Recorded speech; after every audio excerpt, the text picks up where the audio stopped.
Welcome to Satori Dojo Sunday Advanced Class, and the topic of today's class is Sil Lim Tao and Applications.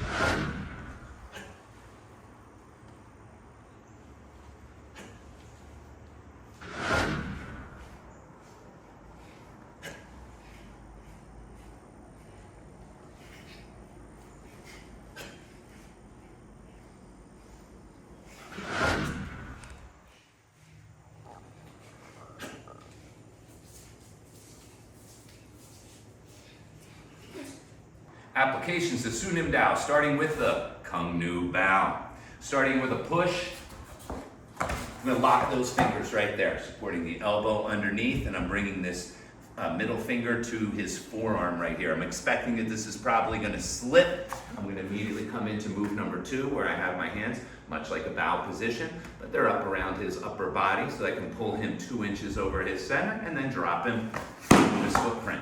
So as Sensei comes in and pushes, I break those fingers or hyperextend them, lock right in. If I can, I'll even lock the hand in there and take him down. One last time, I'll try this full track. Boom. If I can lock that hand in, now I've got his hand here. It's double trapped up. Snap. All right. And then you got, yep, you got me. Okay.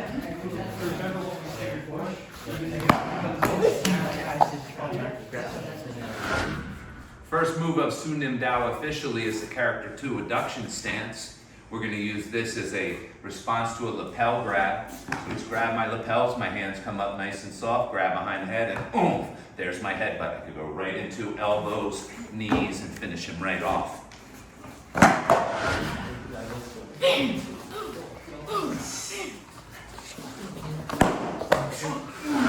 Next move, butterfly block series. Hands come up, hands come down, and back up. As the opponent attacks, I move slightly offline as I deflect, bringing him down into an arm lock. So now I'm in the down position, basically, and if he resists and pulls up, I come back to the up position, hitting with an elbow, a chop, a knee, again, finishing with those types of moves. So as he comes in 1, 2, I'm in the arm lock. Now, if I feel him, let's turn around so you can see. If I feel him resisting my arm lock, I want my fingers to go towards his eyes. The more I have the arm lock, the more I want my arm perpendicular to his arm to give me good leverage behind the elbow. But the more I feel this bend, the more I bring my fingertips right into his eyes. So that as he comes in, this is aiming towards that eye at the same time.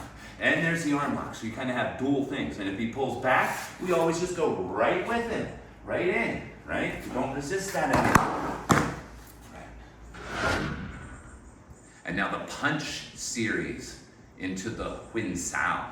Vertical punch, Huin Sao. So we're learning to intercept with this. At first, I'm using my stance to get out of the way of that punch, and it missed me by just a fraction of a hair.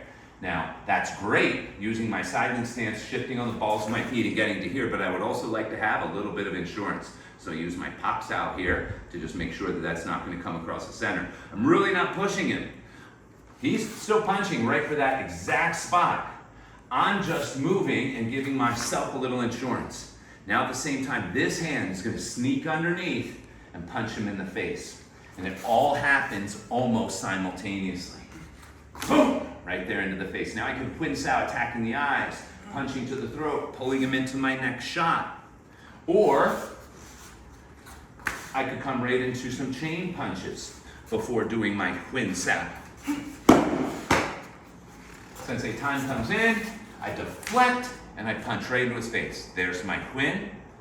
Try for the neck. Maybe I make it, maybe I don't. Maybe I just end up grabbing here. It's okay. I use it as a hikate to pull into the next punch. Oh, I got a Huin Sao on this side too, right? Little things you can do, snap, to accentuate your technique.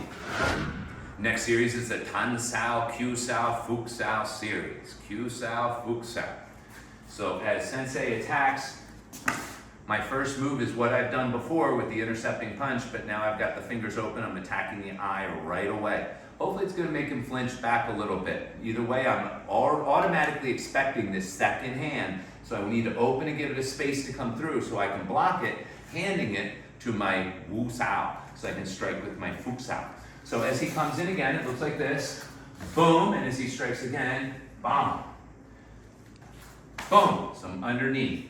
Then I open, pass it back, hand it to myself. Strike here. If I don't have the trap and he pulls his other hand out and he punches again, I'm on the inside here. Inside is here. So I'm parrying, catching, and hitting. Parry, catch, hit, parry, catch, hit. Now I can do the same thing though to the outside.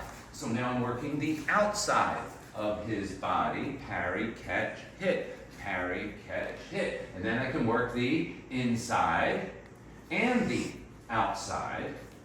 Good. If I want to go this side, I switch and I can go over here. So this is how we're kind of using this series, learning to keep his punches on one side of the body. Pow! Pow! Good. Pow! Pow! Pow! Or staying inside and controlling the center, or staying outside and controlling. Always finish up with a finishing technique. Next series is the Gong Sao series, the pinning hand. As an opponent grabs, you sink underneath and slip out of the gap between the thumb and the forefinger. If he grabs and I just try to circle, I'm not going to make it. He is way too strong. But if I use my stance to drop my elbow down, I can do it. He grabs two hands, I could sink both, coming from the outside or from the inside, or one from the in and one from the out. I'm in this way. I could pin hand to the side, get off of me. I could even pin hand to the rear. Let's go for the bear hug on this one. Good. Where I press on his thighs here, boom. And now I can spin out and try to score with an elbow. Ooh, I got a nice little arm lock right here. He's going down. Boom. Again, always looking for these finishes. Snap. Drop it down. Yeah. Okay. All right. Drop. Yeah. Okay.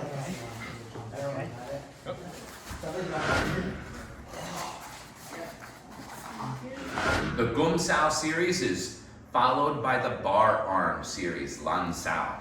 Lan Sao again starts from an open hand position. When he punches, I push that across and it's leading right to my other hand. So now I'm essentially in my crossed arm position. I hand it to myself and I open my arms again. Now my hands are open. The next move is to close them. I'm going to hook this head. I'm going to bring him right into that elbow again. If I have this hand, great. If I abandon the hand, it's fine.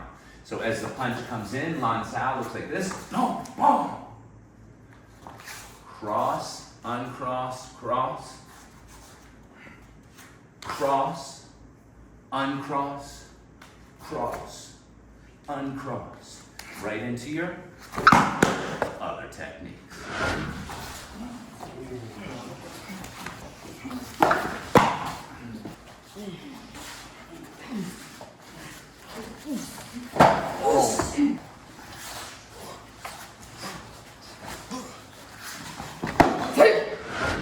Next series is the side palm series. It's pretty simple. Hey, don't attack me. I press that off to the side. Hand it to my Wu Sao so that this hand is free to attack. And again, it happens very quickly. Boom! Almost simultaneous. So as that punch comes in, tink, there's the first one. There's the second. And here's the third. Since the time comes in, so you can see on the other side, boom, right there. If he punches with the other hand, I have it on the other side. You know, again, you got those arm locks we already went over earlier, which lead into all kinds of other fun finishes. All right. Next series is Tan Sao, Jun Sao, Guan Sao, back up to Tan Sao, and then a side low-lying palm. As the attack comes in, I'm going to start with my Tan Sao here. As he attacks with the next hand, I'm going to shut it down by dropping it right on top. And now if I can trap these hands, I'd like to take the one I have a grip on and put it on top, and then I can switch and come back upstairs here to the, and then of course you could let go of the trap and come in up here. So as he strikes, I go 1 and then 2, shut it down, lock it, trap it, come back upstairs. I missed my strike, it's okay, I'll come right into a chop to the neck, into a knee, and again, I'm gonna drop him right on the ground, never leaving him on his feet where he can attack you. You don't want to say, I got you, I got you, I got you, this is over. It's not over. He could easily pull his hand out and punch you right in the face again. We have to make sure, even though we're practicing slowly, boom, trap. Oh, I trapped myself. I'll go right into a kote gaeshi instead. Sometimes things don't work, and you have to be able to adapt on the fly. That's one of the characteristics of a successful fighter. We're on the Bong Sao, Tan Sao, Pak Sao series. As the punch comes in, I'm going to move off to the dead side with my Bong Sao. He's going to throw his second hand, and I'm going to flip that over into my Tan Sao. I should have traversed up his arm so that my palm is relatively close to his face for the strike. So as it comes in, it goes Bong, Tan, Pak. Again, you can grab, and now we're into some real close fighting with cohesion. So as sensei comes in, I come Bong, Tan, look at my hands right there, pow, in his face. And then of course we can move into other techniques. Don't feel like you're ever constrained. Should be able to add things on at will like Legos. Boom. All right, one last time. Boom, Tan, Pak, boom. Finish with a punch right there, into an elbow, into a chop and an arm lock. I want to take that leg out. Don't want to leave him on his feet.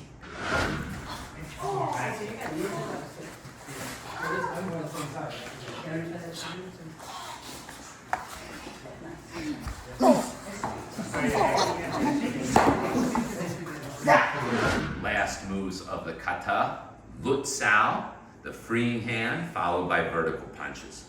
If the opponent comes in and he's grabbed my hands, I'm going to attack the hand from the bottom, driving it up. I have his hand now.